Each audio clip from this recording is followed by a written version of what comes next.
My name is Paddy and my artist project is Unknown Concept.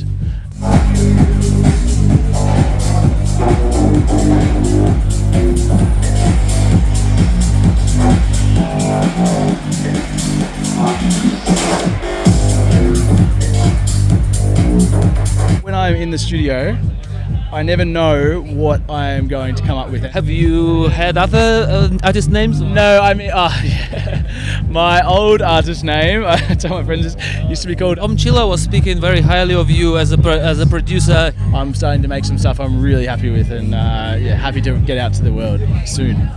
I like how it kind of all molds into the one. Like it leaves room for exploration and for people to not get stuck into one sort of genre. And that's what it should be about, I think. Sci-tech should be about just fucking exploring and going your own way, not necessarily just trying to copy other people. And that's what I think people do pretty well.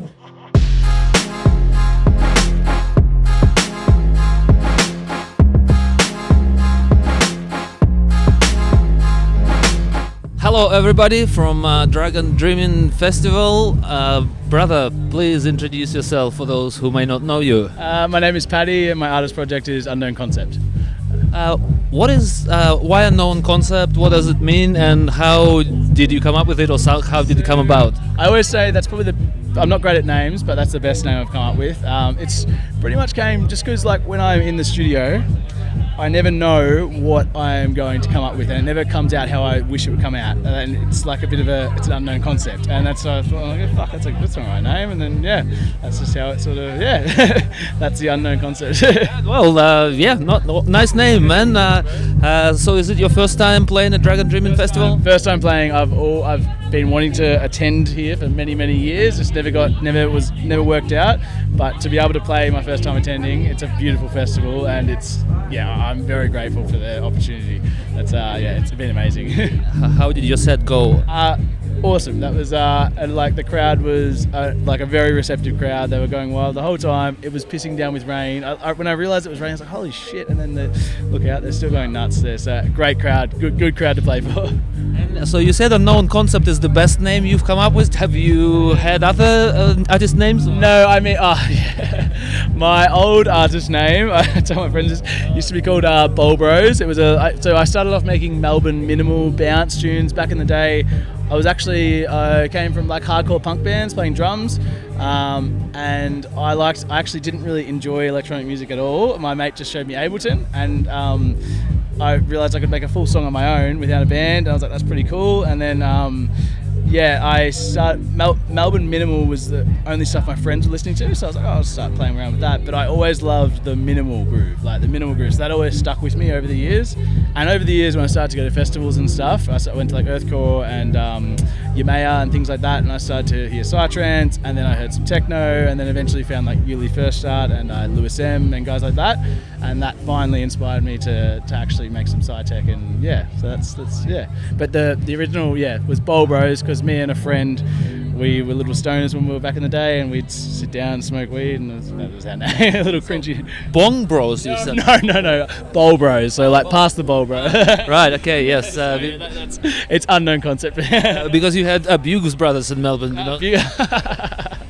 So how long has it been since you first started to try Ableton until you started producing Sci-Tech knowledge? It's around January 2014, I think. I was studying already at SAE because I wanted to be when I was in bands. I loved when we went and recorded music.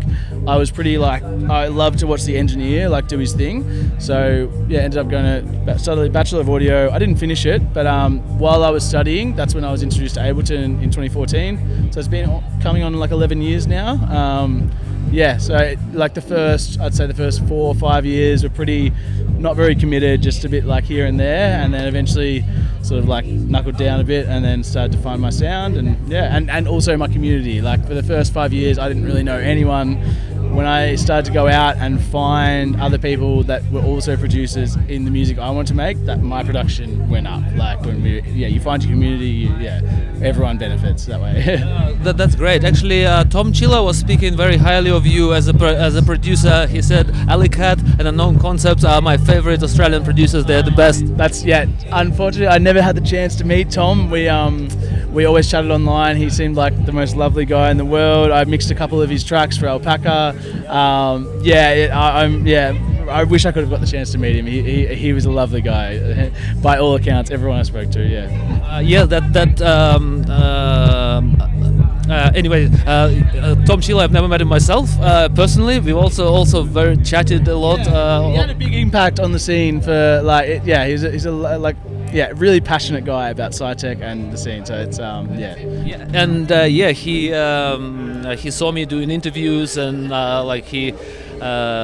we connected through that, and then we had similar kind of artists whom we liked, and I liked his music as well. Nice, nice. Fuck yeah.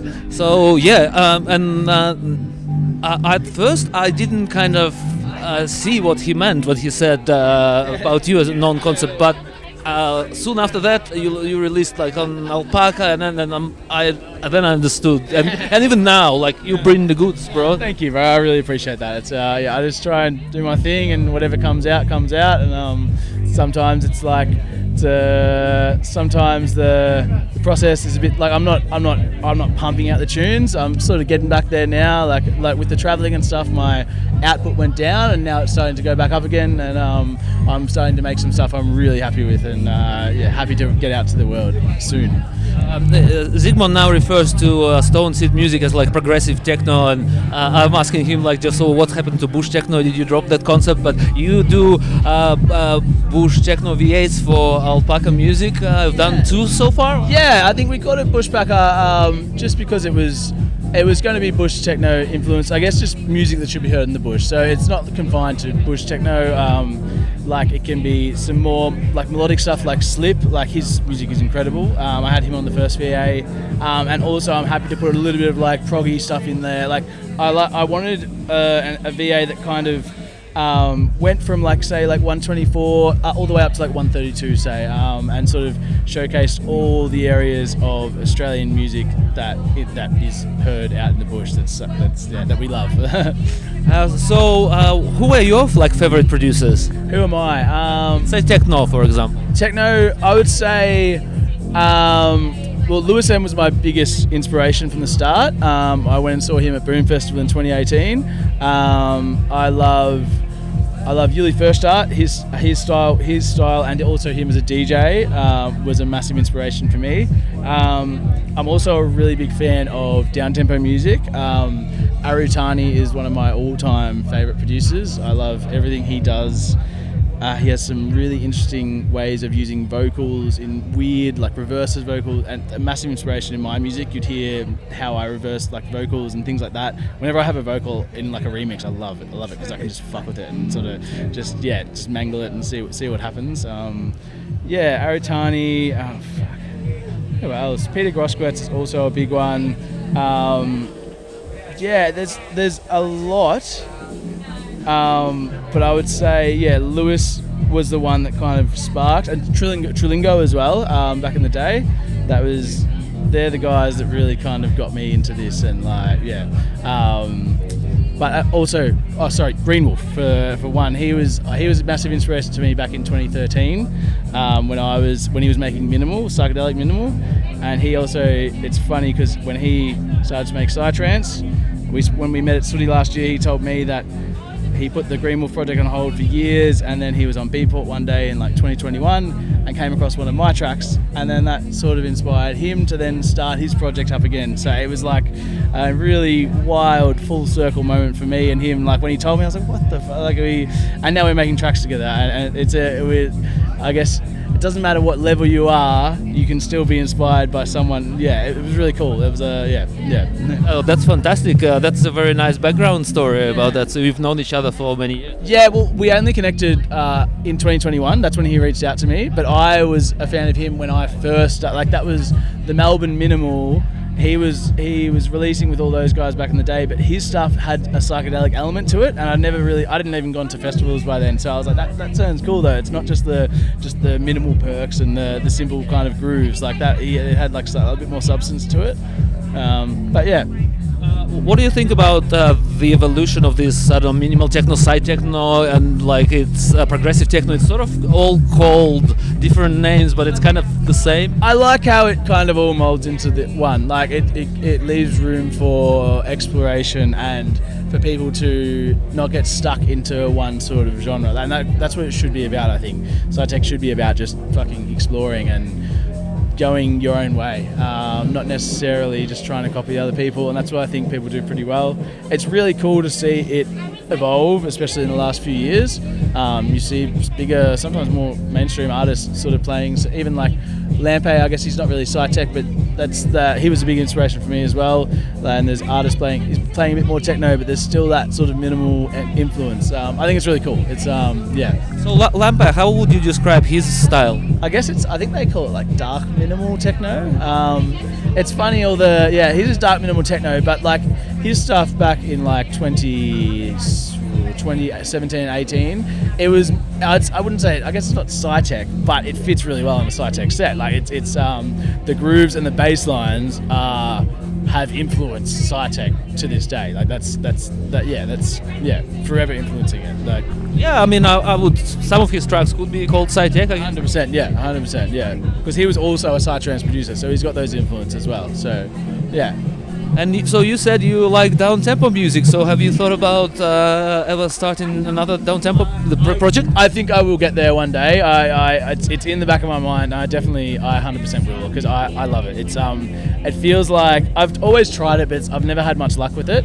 But it feels like there's more room to play with the grooves, like at a lower tempo. Like you're about 10 BPM plus lower. So there's a new guy, Sidka, I found like about a month ago, and he is cool. Like it almost, if he sped it up, it almost sounded a little bit sci-techy, but it's also its own sound. Like there's a lot of organic elements, a lot of like almost organ kind of sounds, and like it's cool. I like it. How do you spell the artist name? Sidka. It's SYDKA. I think he's from America, maybe California or something. Cool. In terms of like performing at parties and festivals, what's your I guess dream destination or dream stage? Where would you like to see yourself playing, or what are you aiming for? I'd say like obviously Boom would be Alchemy Circle. I've been to Boom twice now, and Alchemy Circle definitely has a special place in my heart. It's obviously where I've seen some of my all-time favorite artists be inspired, being inspired by them. So that would definitely be up there. Modern Festival would be amazing, and obviously like Azora, those big ones would be amazing. But I also love just the small size festivals. It's like today. Yeah, that was an amazing crowd to play for. That's super fun. It's yeah. Well, thank you very much for your set, for sitting down with me. I was able to learn a few new things and about you and the background. Thank you very much, brother. Any last few words that you'd like to add? I don't know. I guess to producers just who are inspired by sci-tech, just fucking do your own thing. Like explore and keep exploring and find your community, and I think especially in Australia that won't be too hard. It's a very open and welcoming community, and all we want to do is share the knowledge, and that's what I love about it. Thank you, brother. Thank you everybody for watching Unknown Concept. That's a solid Professor music from Dragon Dreaming Festival. Stay tuned.